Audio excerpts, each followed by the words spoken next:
I'm Lauren, 34 female. I live in a small but cozy bungalow that I bought with every penny I'd saved since I started working. As an archivist, I appreciate things that are built to last, things with history and character, and my house was exactly that. It was my sanctuary, the one place in the world that was entirely mine, organized and maintained with meticulous care.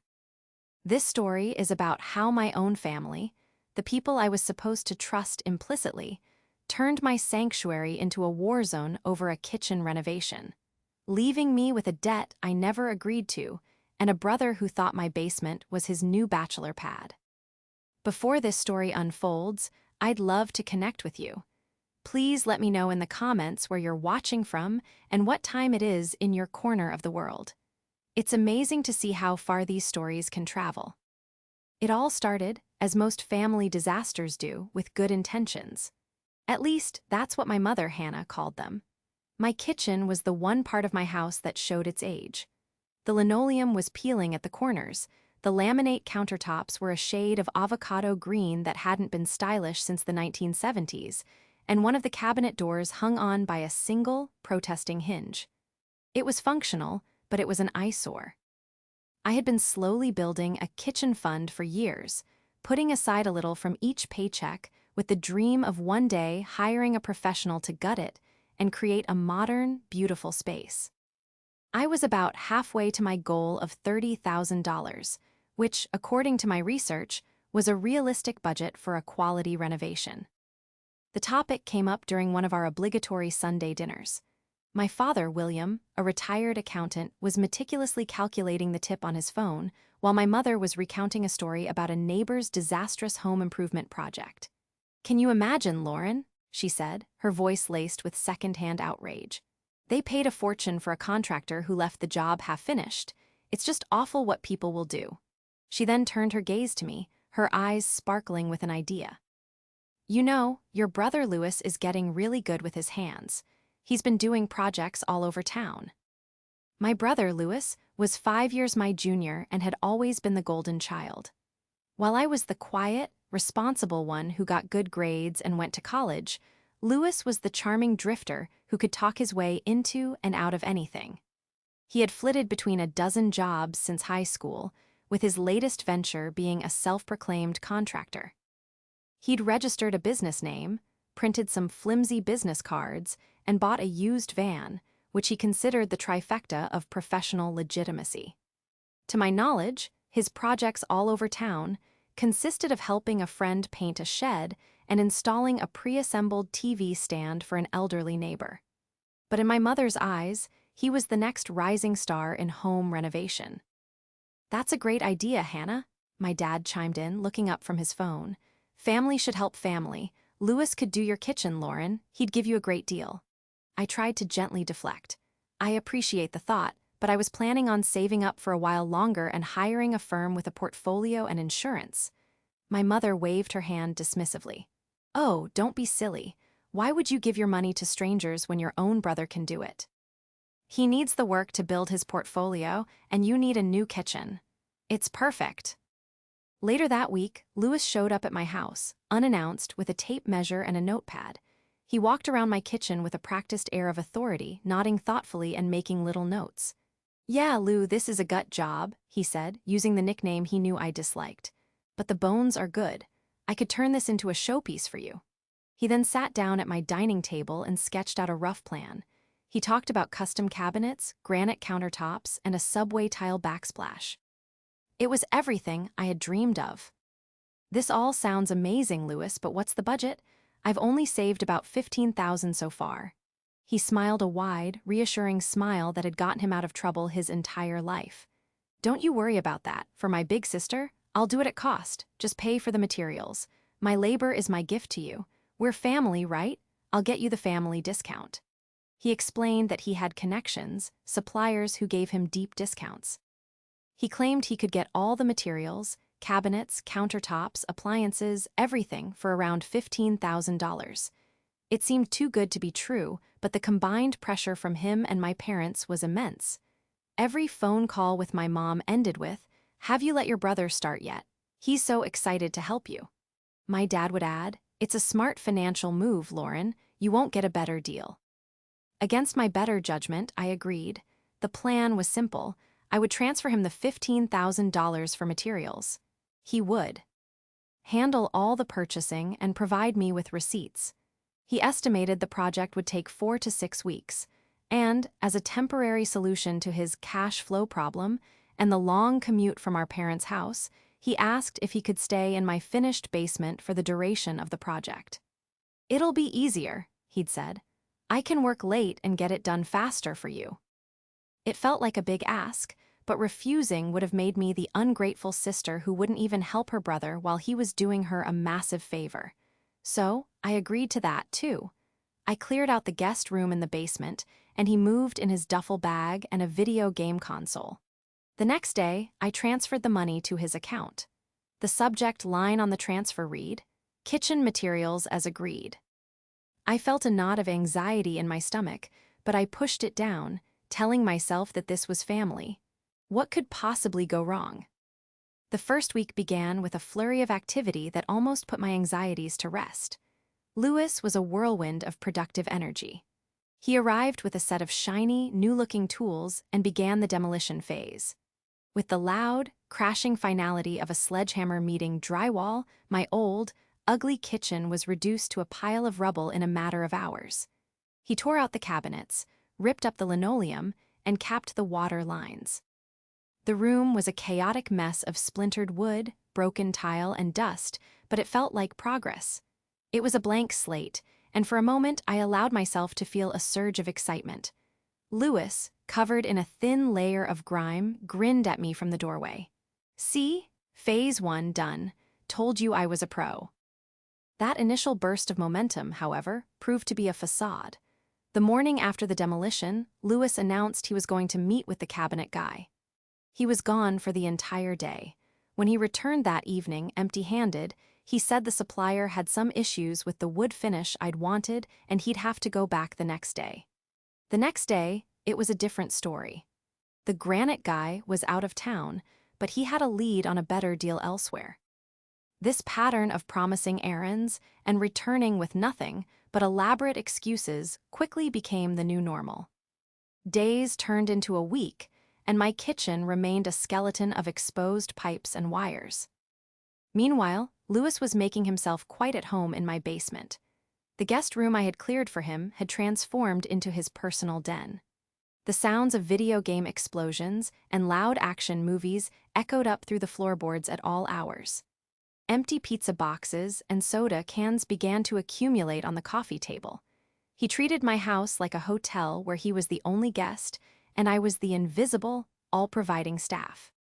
He'd emerge from the basement in the late morning, grab a bowl of cereal from the pantry, and tell me he was just waiting on a few calls before he could get back to work. My patience started to fray. "Louis, when are the cabinets arriving?" I asked one evening, trying to keep my tone even. I was washing my dishes in the bathroom sink, a daily ritual that was rapidly losing its novelty. "Soon, Lou, soon," he said, his eyes glued to his phone. "The supplier is custom making them. Quality takes time, you know." When I asked for the supplier's name so I could check on the order myself, he became defensive.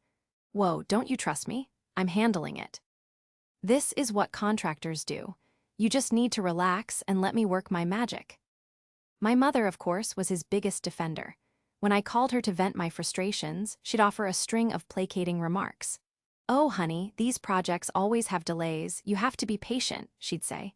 "Louis is working so hard for you. Make sure you're making him feel welcome." I felt like I was losing my mind. Was I the unreasonable one? Was this just how renovations worked? I had no frame of reference, which was exactly what Louis was counting on. The excuses grew more and more elaborate. One week, his van supposedly had a flat tire that took 4 days to fix. The next, a crucial tool was on backorder. He started asking for small amounts of cash. "Hey, can you spot me $50? The guy for the drywall only takes cash, and I left my wallet at Mom's." Like an idiot, I gave it to him, desperate for any sign of progress. He'd take the money, disappear for a few hours, and then nothing would happen. The drywall was never delivered. When I confronted him, he claimed the guy was a flake, and he was looking for someone more reliable. It was a never-ending cycle of lies and delays. The breaking point came nearly 6 weeks into the 4 to 6 week project. My kitchen was still a disaster zone. Not a single new item had been installed. My $15,000 was gone, and I had nothing to show for it but a gaping hole in my house and a freeloader in my basement. I called my best friend, Brooke, in tears. "I think he's scamming me," I sobbed into the phone. "But how do I prove it? He's my brother. Mom and Dad will never believe me." Brooke, a paralegal with a no-nonsense attitude, listened patiently. "Lauren," she said, her voice firm but kind, "family or not, this isn't right. You gave him money for a specific purpose, and he hasn't delivered. You need to start documenting everything. Every conversation, every excuse, every dollar. Stop giving him cash. From now on, you communicate with him in writing. Text messages, emails, create a paper trail." Her words were a splash of cold water. She was right. The time for being the patient, understanding sister was over. It was time to find out where my money had really gone. Armed with Brooke's advice, I shifted my approach. The next morning, I sent Lewis a carefully worded text message. "Hi Lewis, for my records, could you please send me an itemized list of the materials you've purchased so far with their receipts? I'd like to keep a file for the house's records. Thanks." I tried to keep it casual, but my hands were shaking as I hit send. For hours, there was no reply. Lewis didn't emerge from the basement until well after noon. When he finally came upstairs, he completely ignored my message. He just grabbed a carton of orange juice from the fridge, drank directly from it, and said, "I'm heading out to check on the plumbing fixtures." "Lewis, did you get my text?" I asked, blocking his path to the door. He sighed dramatically, rolling his eyes. "Yeah, I got it. Lou, I'm juggling a million things here. I have all the receipts in a folder in my van. I'll get them to you when I have a minute to organize them. It's all under control." He brushed past me and left, leaving me with the same hollow promises I'd been hearing for weeks. But this time, something had changed. His blatant dismissal solidified my resolve. I wasn't going to wait for him to organize anything. That night, after he came home and retreated back into his basement cave, I put my plan into action. I had a spare key to his van. He'd given it to me a week earlier when he'd asked me to move it for street cleaning and had, of course, forgotten to ask for it back. With my heart pounding against my ribs, I slipped out the back door and walked to where his van was parked on the street. The air was cold and quiet. Every rustle of leaves sounded like an accusation. I unlocked the passenger side door and used the flashlight on my phone to search the cab. The front of the van was a disaster zone of fast food wrappers, energy drink cans, and crumpled papers. There was no neat folder of receipts. I started going through the glove compartment, the door pockets, the space between the seats. What I found was a mess of gas station receipts, parking tickets, and ATM withdrawal slips. Then, tucked under the passenger seat, I found a stack of papers held together with a rubber band. My breath caught in my throat. These weren't receipts for building materials. They were statements for a high-interest credit card, all under Lewis's name, and the charges were horrifying. There were dozens of them. Expensive dinners, rounds of drinks at bars, new designer clothes, high-end electronics, and several large cash advances. He had been living like a king on my $15,000. He hadn't bought a single 2x4 or a box of screws. He had simply spent it all on himself. I felt a wave of nausea wash over me. The betrayal was so profound, so absolute, it was hard to breathe.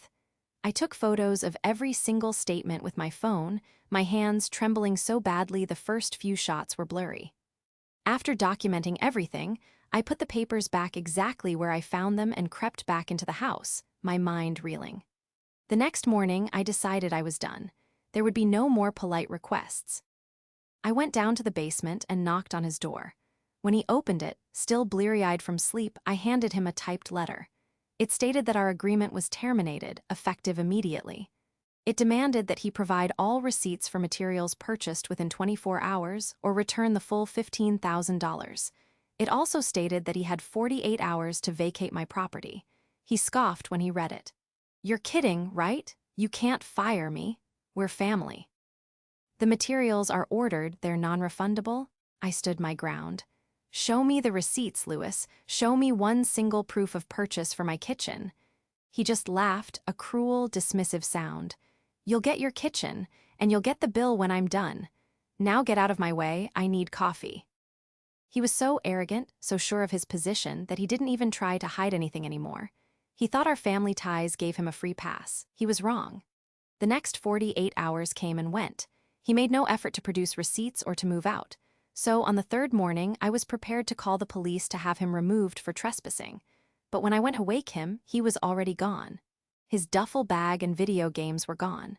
I felt a momentary surge of relief until I checked my front door.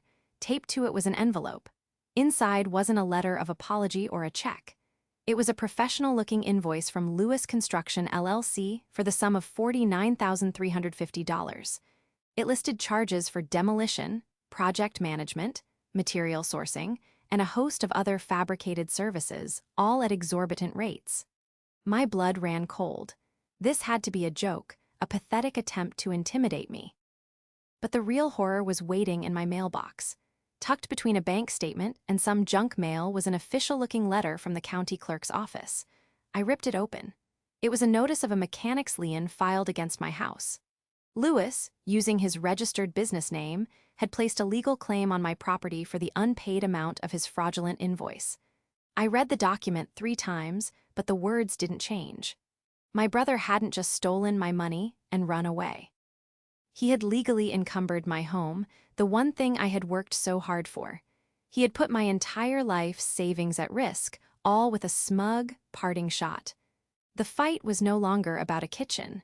It was about saving my home. Staring at the mechanic's lien, a paralyzing mix of panic and rage washed over me. A $49,000 bill and a legal claim on my house, it was a nightmare. For a few minutes I just stood in my hallway, the official paper trembling in my hand. He couldn't do this. He wouldn't, but he had. Lewis had taken my trust, my money, and was now trying to take my home. The shock began to recede, replaced by a cold, hard anger I hadn't felt before. He had severely underestimated me. I wasn't just the quiet, organized archivist anymore. I was a woman whose sanctuary had been invaded, and I was going to fight back with the one thing I knew best: documentation. My first call was to Brooke. I explained everything, my voice tight with fury, the fake invoice, the lien, the fact that he was now completely unreachable. She was silent for a moment, and then she said, "Okay, don't panic. This is serious, but it's not unbeatable. A mechanic's lien has rules. He can't just slap one on your house without cause. He has to prove he provided materials or services that improved the property and that he wasn't paid. His entire case is built on a foundation of lies, and we're going to dismantle it, piece by piece." Her calm, methodical approach was exactly what I needed. She gave me a clear set of instructions, my first steps on the long road to justice. First, she told me to go to the county clerk's office in person and get a full copy of the lien filing. I needed to see exactly what he had submitted as proof. Second, she advised me to contact a lawyer who specialized in construction law and contract disputes. A paralegal's advice was one thing, but this was a legal battle that required a professional. Third, she reiterated her earlier advice: document everything. "Your meticulous nature is your greatest weapon here, Lauren," she said. "We need to build a timeline so airtight that his story completely falls apart." That afternoon, I drove to the county clerk's office. The woman behind the counter printed a copy of the lien filing for me. It was even more audacious than I had imagined. Lewis had attached his fraudulent invoice and a signed, albeit crude, contract. I stared at it in disbelief. It was a single page of notebook paper on which he had scrawled, "I, Lewis, will renovate Lauren's kitchen.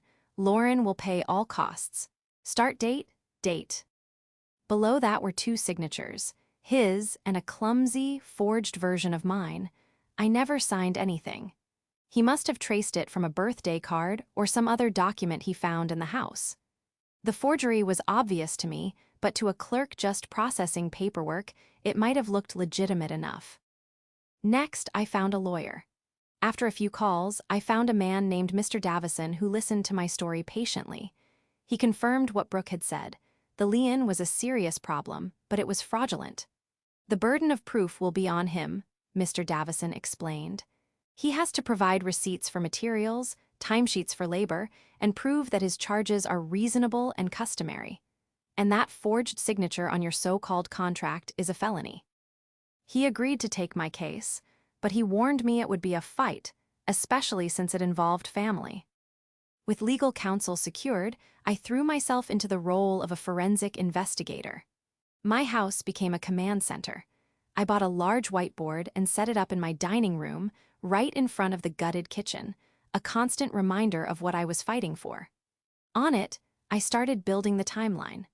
I printed out my bank statement showing the $15,000 transfer, clearly labeled kitchen materials. I printed out the text messages where I had asked for receipts and he had deflected.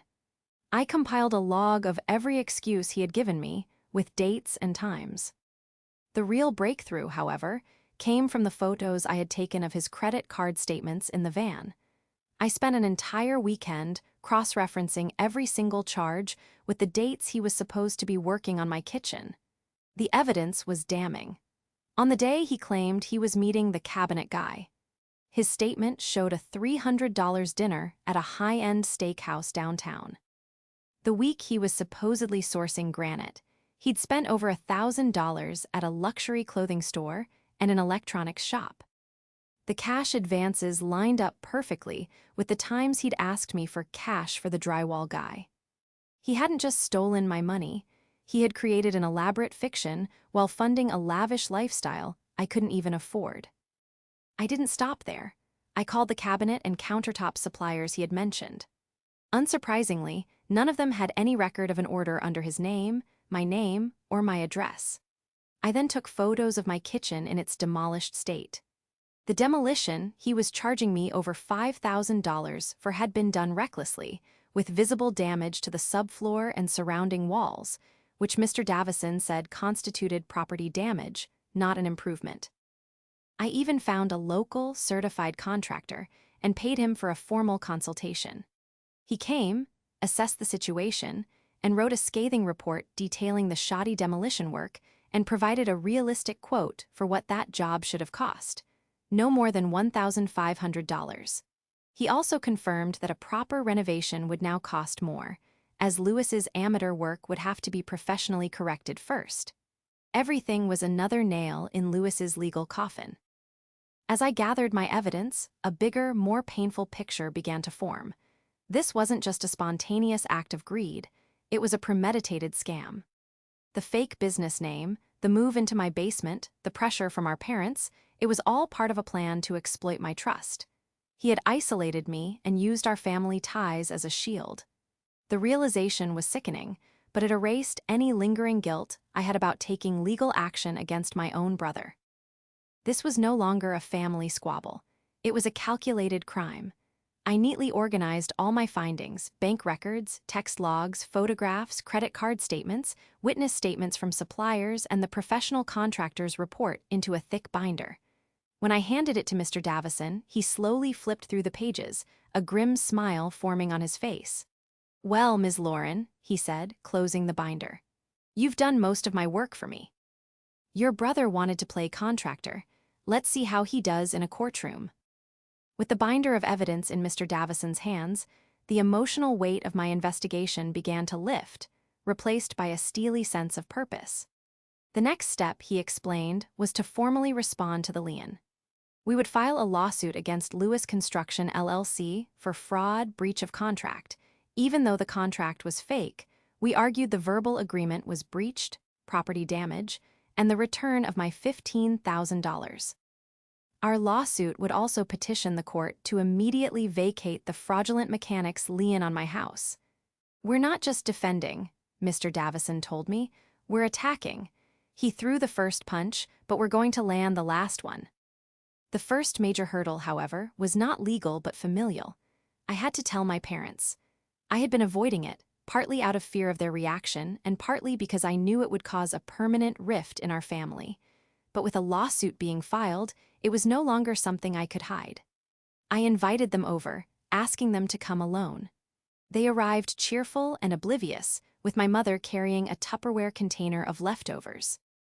"We haven't heard from you in a while, sweetie," she said, bustling into my house. "How's the kitchen coming along?" Lewis said he was just waiting on some final pieces to arrive. I led them into the dining room, where the empty, gaping maw of my kitchen served as a backdrop. I took a deep breath and laid it all out for them. I told them about the stolen money, the credit card statements, the lies, the fake invoice, and finally, the lien on my house. I watched their faces as the story unfolded. My mother's smile slowly dissolved, replaced by a look of disbelief, then denial. My father, the retired accountant, grew very still, his expression hardening as he processed the financial and legal implications. "There must be a misunderstanding," Hannah said immediately, her voice taking on a defensive edge. "Lewis wouldn't do that. He's your brother. He was helping you." "He wasn't helping me, Mom. He robbed me," I said, my voice shaking slightly. I slid the binder of evidence across the table. "Here's the proof: bank statements, photos of his spending. He never bought a single thing for this kitchen." My father picked up the binder and began to flip through it. He paused on the copies of the credit card statements, his trained eye scanning the columns of extravagant purchases. He saw the forged signature on the fake contract, and his lips thinned into a grim line. He was a man who understood numbers and rules, and the evidence in front of him was irrefutable. My mother, however, refused to accept it. "You're turning on your own family," she cried, her voice rising.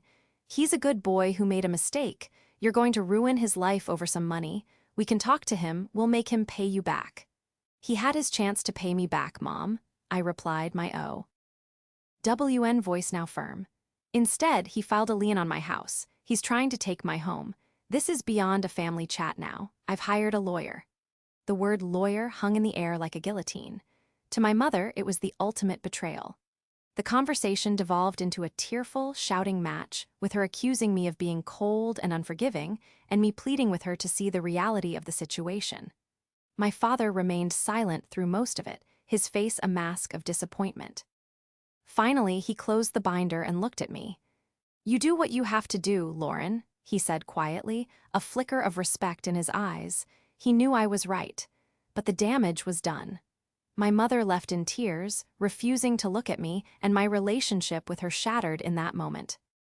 With the family drama now out in the open, I focused entirely on the legal strategy with Mr. Davison and Brooke. We had to serve Lewis with the lawsuit. The problem was, no one knew where he was. He wasn't at our parents' house, and his phone went straight to voicemail. Brooke, with her paralegal skills, suggested hiring a process server. We gave them his last known addresses and a photo. For 2 weeks, they had no luck. It seemed Lewis had completely vanished. Then I had an idea. Lewis was vain. He loved showing off. I remembered he had a private social media profile he used to impress his friends. I asked a distant cousin, who was still friends with him online, if I could look at his profile from her account. There, on his page, was a photo posted just 2 days earlier. It was a picture of him, grinning, holding a fancy cocktail on a beachfront patio. He had tagged the location, a trendy resort bar 2 states away. He was living it up, completely unconcerned, while I was fighting a legal battle for my home. I sent a screenshot to the process server. "He's here," I wrote, and provided the address of the resort. 2 days later, I got a call from the server. "He's been served," the man said. I walked right up to him while he was sunbathing by the pool and said, "Lewis, this is for you." You should have seen the look on his face. A wave of immense satisfaction washed over me. The game was on. He couldn't hide anymore. Now that he was officially served, the clock was ticking. He had a set amount of time to respond to the lawsuit. Mr. Davison predicted one of 2 things would happen.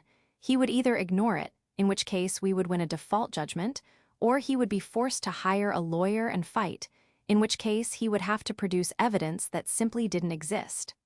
My legal blueprint was in place. Every document was filed, every piece of evidence was cataloged. The emotional, chaotic mess of the past few months had been forged into a weapon of cold, hard legal fact. Now, all I had to do was wait for him to make his next move. The weeks following the successful serving of the lawsuit were agonizingly quiet. Lewis and his new, sun-drenched life had gone dark. His social media was wiped clean, and my calls, as expected, went unanswered. Mr. Davison had warned me this might happen. "He's probably hoping that if he buries his head in the sand, we'll just go away," he'd said. "He's about to find out how wrong he is." Lewis failed to respond to the lawsuit within the legally mandated period. This was the opening we were waiting for. Mr. Davison immediately filed a motion for a default judgment. Our court date was set. It wasn't a dramatic trial with a jury, but a hearing in front of a judge. Because Lewis had failed to contest our claims, the purpose of the hearing was for us to present our evidence and for the judge to rule on the validity of our case and determine damages. Lewis was legally notified of the date and time, but Mr. Davison was fairly certain he wouldn't show up. "People like him are cowards," he said. "They're only brave when there are no consequences." On the day of the hearing, I walked into the courthouse with a strange sense of calm. Brooke took the day off work to be there with me, a silent, supportive presence at my side. My father also came, sitting a few rows behind us. He hadn't said much to me since the day I told him and Mom, but his being there was a quiet statement of support that meant the world to me. My mother, predictably, was absent. The courtroom was smaller and far less intimidating than I had imagined. When our case was called, we approached the bench. Mr. Davison laid out the entire story for the judge, presenting our binder of evidence. He walked her through the initial agreement, the $15,000 transfer, the lack of any work or materials, and the subsequent discovery of Lewis's spending spree. He showed her the photos of my demolished kitchen and the report from the certified contractor. He then presented the fraudulent $49,000 invoice and the forged signature on the fake contract. As he spoke, he methodically handed the judge document after document. She examined each one carefully, her expression unreadable. When it was my turn to speak, the judge asked me a few simple questions. She asked me to confirm the timeline and to state in my own words what I believed the initial agreement had been. I spoke clearly and concisely, sticking to the facts. I explained that I had given my brother the money in good faith, believing it was for materials for a project he had promised to complete as a gift. I described the emotional toll of the deception and the immense stress of finding a lien on my property. "Your Honor," I concluded, my voice steady, "I trusted my brother. He took advantage of that trust, stole my savings, and then tried to extort more money from me by holding my home hostage.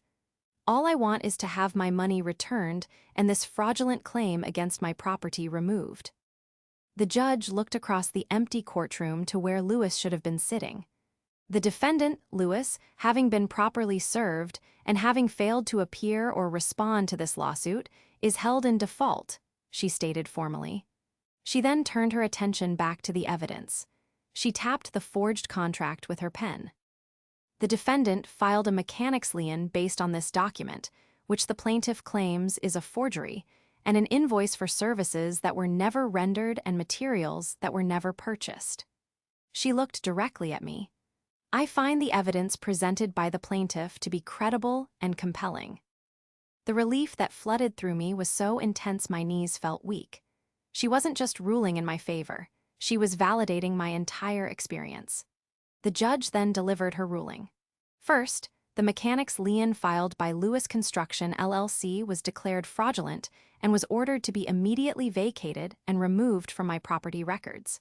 Second, a judgment was entered against Lewis for the full amount of my initial investment, $15,000. Third, because of the fraudulent nature of his actions and the damage to my property, she awarded me an additional $10,000 in punitive damages, plus all of my legal fees. The total judgment against my brother was for just over $28,000. After the hearing, my father hugged me tightly. "I'm proud of you, Lauren," he whispered. It was the first time he had said those words to me in years. Brooke was beaming. "We did it," she said, squeezing my arm. "See, the truth wins." Getting a judgment and collecting the money, however, were two different things. Lewis was still a ghost, but the court order was a powerful tool. With the judgment in hand, Mr. Davison was able to file for a writ of garnishment.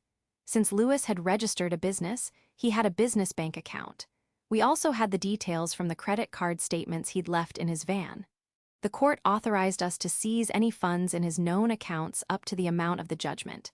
It took a few weeks.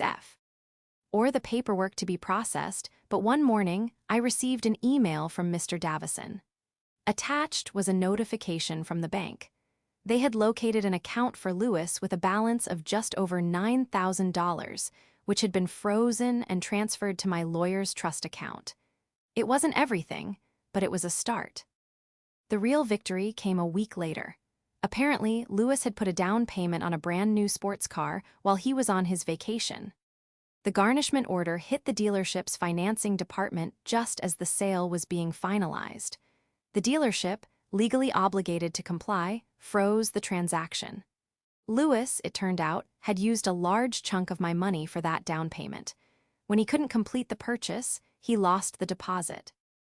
Even better, the financial disruption put a red flag on his credit, and he was suddenly no longer the phantom he had been. We now had a current address, and more importantly, a place of employment he'd listed on the finance application. The wage garnishment order was served to his new employer the following day. A percentage of his paycheck would now be sent directly to me every single week until the debt was paid in full. There was no escape. I had taken his weapon, the legal system, and turned it back on him. He had tried to ruin me with paperwork, and in the end, it was paperwork that brought him down. Life slowly began to return to a new kind of normal. The judgment against Lewis was a constant, ticking consequence for his actions. Every 2 weeks, a deposit would appear in my bank account, a steady, satisfying reminder that justice was being served, one paycheck at a time. The first check from the wage garnishment felt particularly sweet. I took that money and immediately paid the certified contractor I had hired for the consultation to properly and safely clean up the mess Lewis had left behind. Watching him and his crew methodically remove the debris and secure the exposed wiring was more therapeutic than I could have imagined. They were erasing the last physical traces of my brother's chaos. The legal victory had a profound ripple effect on my family. My father and I grew closer. He started calling more often, just to chat. He helped me set up a budget for the new kitchen renovation, using his accounting skills to create spreadsheets and track potential costs. It was his way of making amends, of showing his support in the way he knew best. We never spoke directly about my mother, but I knew he was caught in the middle. My relationship with my mother, however, was in ruins. She called me a few weeks after the judgment, not to apologize, but to plead on Lewis's behalf. "Lauren, you have to stop this," she'd begged, her voice thick with tears. "They're taking so much of his pay. He can barely afford his rent. You've made your point. You're destroying your brother." I listened, but the words no longer had the power to wound me. "He is paying a debt, Mom," I said calmly. "A debt he chose to incur when he stole from me and tried to take my house. These are the consequences of his actions, not mine." She couldn't understand. In her world, family was a shield that protected you from all consequences, especially her precious son. Our conversation ended there, and a sad, silent chasm opened between us that I wasn't sure would ever be bridged. With the first $9,000 recovered and the garnishment checks coming in, I was able to restart my kitchen project, the right way this time. I hired the contractor who had helped me with the report. His name was David, and he was the polar opposite of Lewis. He was professional, transparent, and provided a detailed, itemized contract that we both signed. He gave me weekly progress reports and sent me copies of every single receipt. The process was calm, predictable, and incredibly reassuring. Slowly, over the next few months, a beautiful new kitchen began to take shape.